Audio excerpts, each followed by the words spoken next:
Un hôpital de 120 millions de dollars surgit à Bobo-Dioulasso. Et soudain, une question devient impossible à éviter. Que cherche vraiment Ibrahim Traoré à démontrer avec un projet aussi spectaculaire? Ce n'est pas une simple visite médicale, ce n'est pas seulement un bâtiment neuf, c'est une scène politique construite en béton, en verre, en couloirs immenses, en équipements modernes et en symboles soigneusement visibles. Dès l'entrée, le choc est immédiat. Les visiteurs ne demandent pas seulement où se trouve le service d'accueil, ils demandent presque s'ils sont encore en Afrique. Sommes-nous en France? Sommes-nous en Amérique? Cette réaction dit tout, car l'hôpital ne produit pas seulement de l'admiration. Il casse une image ancienne. Il force le public à regarder le Burkina Faso autrement.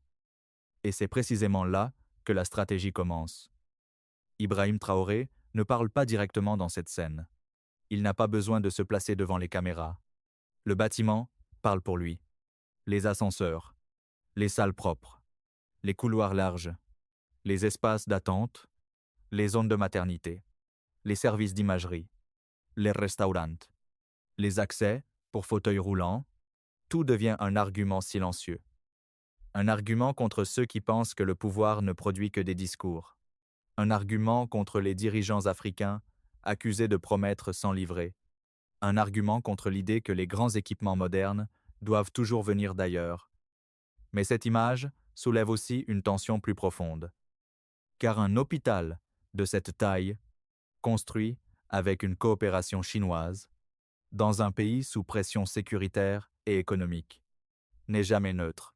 Il pose une question politique. Traoré est-il simplement en train d'améliorer le système de santé, ou construit-il une nouvelle légitimité à travers des preuves visibles?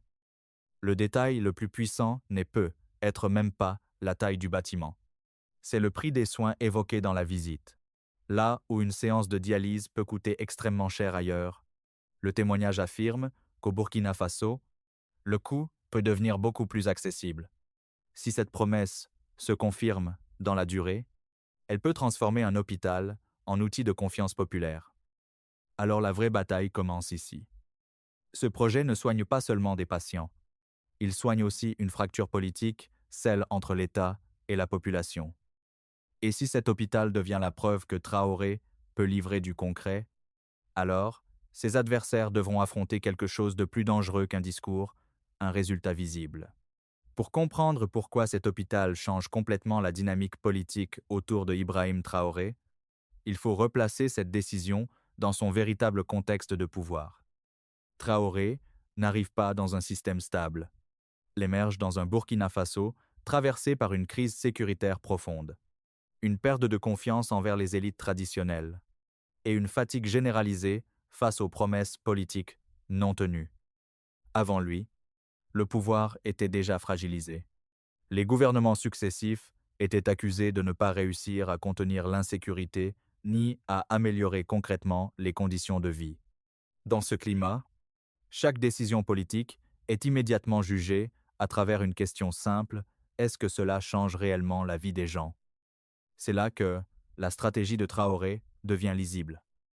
Au lieu de se limiter à un discours militaire ou sécuritaire, il introduit un autre levier, la démonstration par l'infrastructure. L'hôpital de Bobo-Dioulasso n'est pas isolé. Il s'inscrit dans une logique où chaque projet visible devient une pièce d'un récit plus large, celui d'un État qui agit, qui construit, qui livre. Mais cette approche n'est pas sans calcul. Dans un environnement où la communication politique est souvent dominée par des promesses abstraites, un bâtiment concret change la nature du débat. On ne discute plus seulement d'intentions, on observe des résultats, et cela place automatiquement ses adversaires dans une position défensive.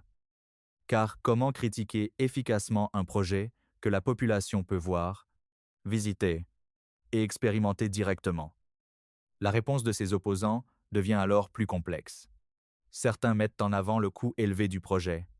D'autres interrogent la dépendance envers des partenaires étrangers, notamment la Chine, la coopération avec Pékin, mentionnée dans la construction de cet hôpital, ouvre un autre front politique.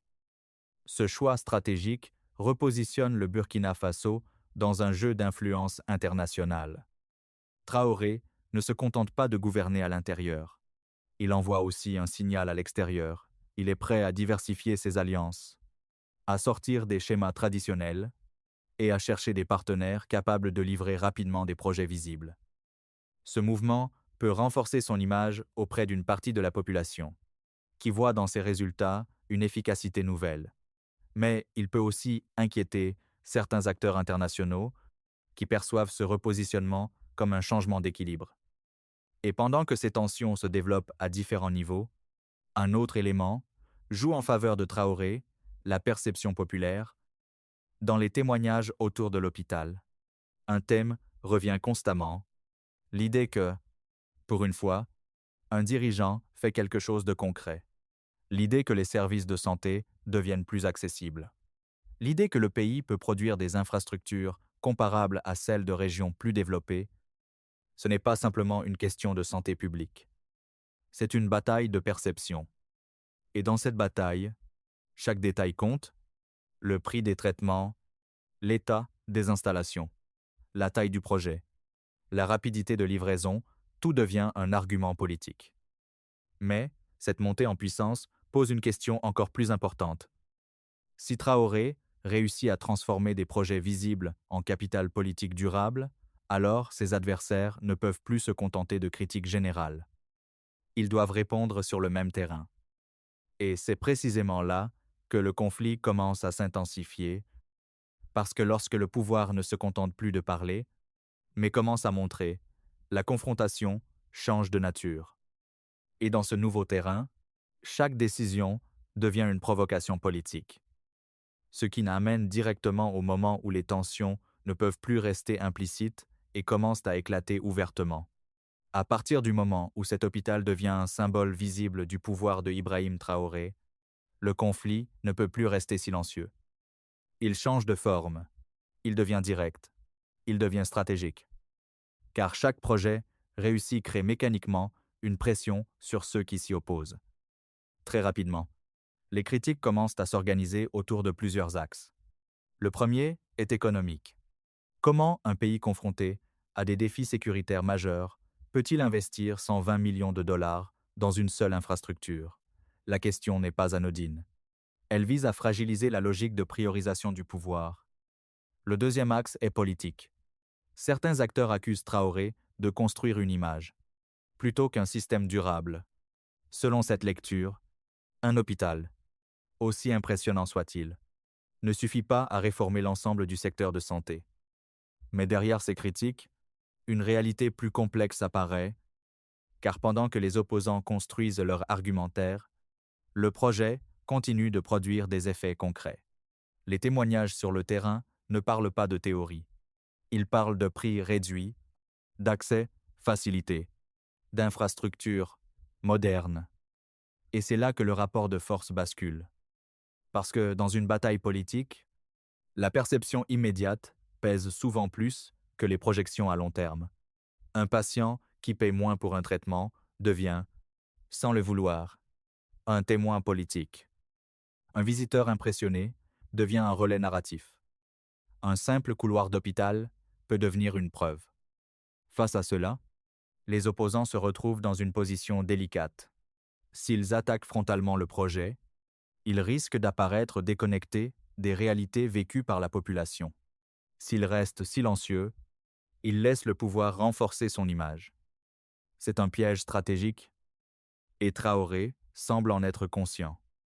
Car, au lieu de répondre directement aux critiques, il laisse les projets parler. Il laisse les infrastructures construire une légitimité progressive. Il transforme chaque réalisation en argument. Mais cette dynamique ne se limite pas au plan intérieur. Sur le plan régional, ce type de projet envoie un signal fort. Si le Burkina Faso, malgré ses difficultés, peut construire des infrastructures modernes et rendre les soins accessibles, alors la comparaison devient inévitable avec d'autres pays. Et cette comparaison est dangereuse pour certains dirigeants. Elle alimente une question que personne ne veut voir émerger trop fortement: pourquoi ailleurs, avec plus de ressources, les résultats sont parfois moins visibles. Ainsi, l'hôpital dépasse son rôle initial. il devient un point de tension dans un débat plus large sur la gouvernance en Afrique. Mais ce niveau de conflit révèle aussi quelque chose d'encore plus important. Car, derrière chaque critique, derrière chaque défense, une interrogation centrale apparaît. Traoré agit-il par nécessité immédiate ou suit-il une stratégie plus profonde, plus structurée, destinée à redéfinir durablement le pouvoir? Et pour répondre à cette question, il ne suffit plus d'observer les réactions. Il faut décoder la logique, comprendre ce qui relie ce projet à une vision plus large, car ce qui ressemble aujourd'hui à une série d'actions isolées pourrait en réalité être une architecture politique beaucoup plus cohérente. Pour comprendre la logique derrière ce projet, il faut cesser de voir cet hôpital comme un simple investissement sectoriel et commencer à le lire comme une pièce dans une architecture politique plus large construite par Ibrahim Traoré. Car rien, dans ce type de décision, n'est laissé au hasard. Traoré ne choisit pas la santé uniquement pour répondre à une urgence sociale, il choisit la santé parce qu'elle touche directement la population. Sans filtre, sans intermédiaire, sans interprétation idéologique complexe. Un hôpital, contrairement à d'autres projets, produit un effet immédiat. On y entre, on voit, on ressent, on compare, et cette immédiateté est stratégique. Dans un contexte où la confiance envers l'État est fragilisée, reconstruire cette confiance passe rarement par des discours. Elle passe par des expériences concrètes. Ainsi, chaque salle propre, chaque équipement moderne, chaque service accessible devient une micro-preuve que l'État peut fonctionner. Mais ce n'est qu'un premier niveau. Le deuxième niveau de la stratégie réside dans la visibilité. Cet hôpital n'est pas discret. Il est grand. Il est impressionnant. Il est conçu pour être montré, affirmé, partagé. Cela signifie que Traoré ne cherche pas seulement à améliorer un service.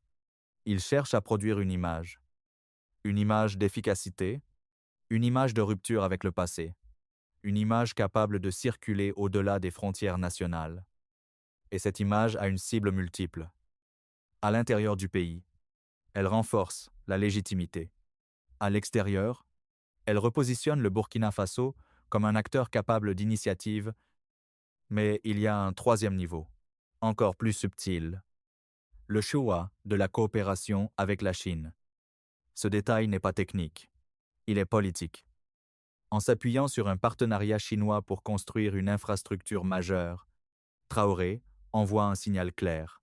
Il est prêt à redéfinir les alliances traditionnelles. Cela lui permet d'accéder à des financements, à des technologies et à une capacité d'exécution rapide. Mais cela lui permet aussi de montrer qu'il n'est pas dépendant d'un seul bloc d'influence. C'est une stratégie d'équilibre. Diversifier les partenaires pour élargir les marges de manœuvre. Cependant, cette stratégie comporte des risques. Car, en gagnant en autonomie sur certains plans, le pouvoir s'expose à des tensions sur d'autres. Les acteurs internationaux observent, ils évaluent, ils ajustent leur position.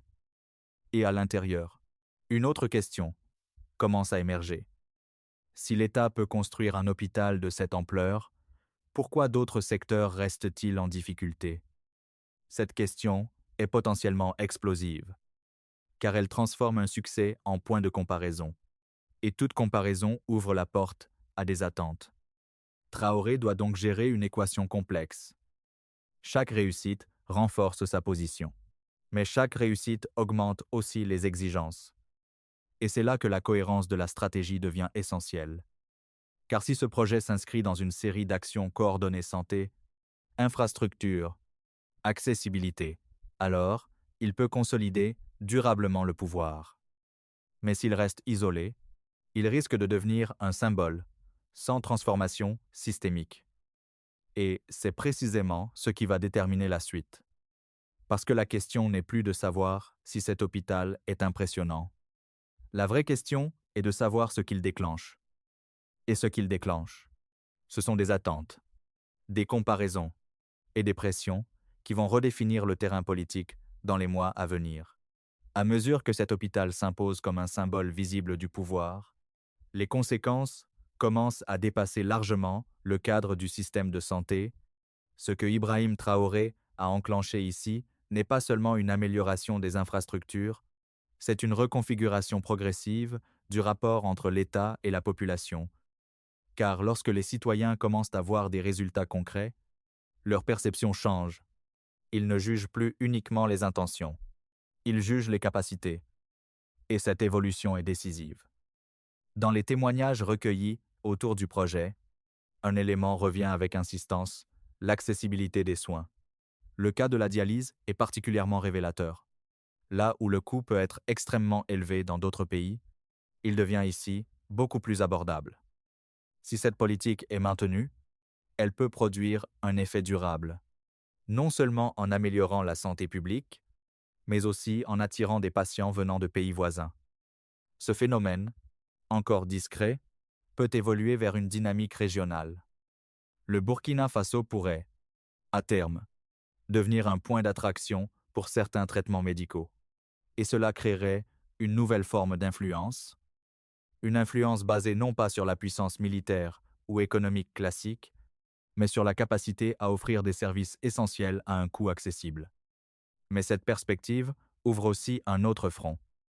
Car, si le pays attire des patients étrangers, cela pose une question de capacité. Les infrastructures actuelles peuvent-elles absorber une demande croissante sans dégrader la qualité des soins pour la population locale? Cette tension entre ouverture et saturation devient un enjeu stratégique. Et pendant que ces dynamiques se mettent en place, la pression politique interne continue de monter, car chaque succès crée une attente. Si un hôpital moderne peut être construit, pourquoi pas d'autres? Pourquoi pas des écoles? Pourquoi pas des routes? Des réseaux énergétiques? Des programmes sociaux plus larges? La logique est implacable. Un projet réussi devient une référence, et cette référence devient une norme implicite. Les opposants politiques commencent alors à reformuler leur stratégie. Plutôt que de critiquer directement les réalisations, ils déplacent le débat. Ils posent des questions sur la durabilité, sur la gestion à long terme, sur la capacité du système à maintenir ses standards dans le temps. Ce déplacement est subtil, mais essentiel. Il transforme le débat d'un terrain émotionnel admiration, fierté vers un terrain plus technique, plus difficile à maîtriser pour le pouvoir. Mais Traoré conserve un avantage. Tant que les résultats visibles continuent d'apparaître, la critique reste en partie désynchronisée par rapport à l'expérience vécue par la population. Cependant, cet équilibre est fragile, car une seule défaillance visible peut inverser la perception. Un service qui ne fonctionne pas, un équipement en panne, une promesse non tenue. Dans un système basé sur des preuves concrètes, chaque détail compte. Et c'est là que l'avenir devient incertain. Traoré a réussi à créer une dynamique. Il a transformé un projet en levier politique. Il a modifié la manière dont le pouvoir est perçu. Mais maintenant, il entre dans une phase plus exigeante, celle où il ne suffit plus d'impressionner. Il faut maintenir, il faut étendre, il faut prouver que ce modèle peut durer. Et c'est précisément cette transition qui va déterminer si cet hôpital restera un symbole isolé ou le point de départ d'une transformation beaucoup plus profonde. Tout converge vers ce moment, car après l'effet de choc, après l'admiration, après les débats, une seule question reste en suspens. Ce que Ibrahim Traoré a commencé ici, peut-il réellement transformer durablement le pouvoir? Cet hôpital n'est plus seulement un projet, il est devenu un test. Un test de crédibilité, un test de cohérence, un test de capacité à tenir dans le temps. Car construire est une chose, maintenir en est une autre. Les infrastructures modernes exigent des ressources, des compétences, une organisation stable. Elles exigent une continuité politique. Et c'est précisément là que se joue le véritable tournant. Si cet hôpital continue de fonctionner au même niveau de qualité, s'il reste accessible, s'il répond aux attentes qu'il a lui-même créées, alors il devient bien plus qu'un symbole. Il devient une preuve durable, une preuve que l'État peut produire, gérer et maintenir des résultats concrets. une preuve que le pouvoir peut sortir du cycle des promesses non tenues. Mais si ce niveau ne peut pas être maintenu, alors le même symbole peut se retourner. Car une réussite visible qui décline devient une faiblesse tout aussi visible. Une promesse qui s'effrite devient un argument pour les opposants.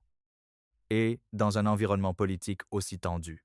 Et ce type de basculement peut être rapide. C'est pourquoi la stratégie de Traoré entre maintenant dans une phase critique.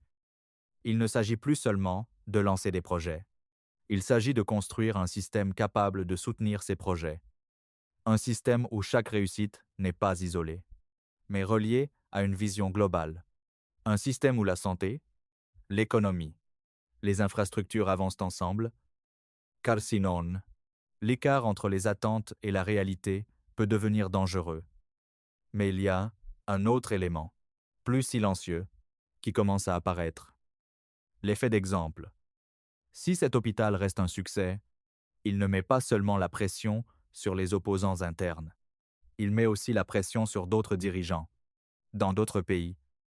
Il crée une référence. Et toute référence change les règles du jeu. Car, à partir du moment où une alternative crédible existe, les comparaisons deviennent inévitables. Et ces comparaisons peuvent redessiner les équilibres politiques bien au-delà du Burkina Faso. Alors, ce projet marque-t-il le début d'une nouvelle manière de gouverner, ou restera-t-il une exception difficile à reproduire? La réponse ne se trouve plus dans les discours.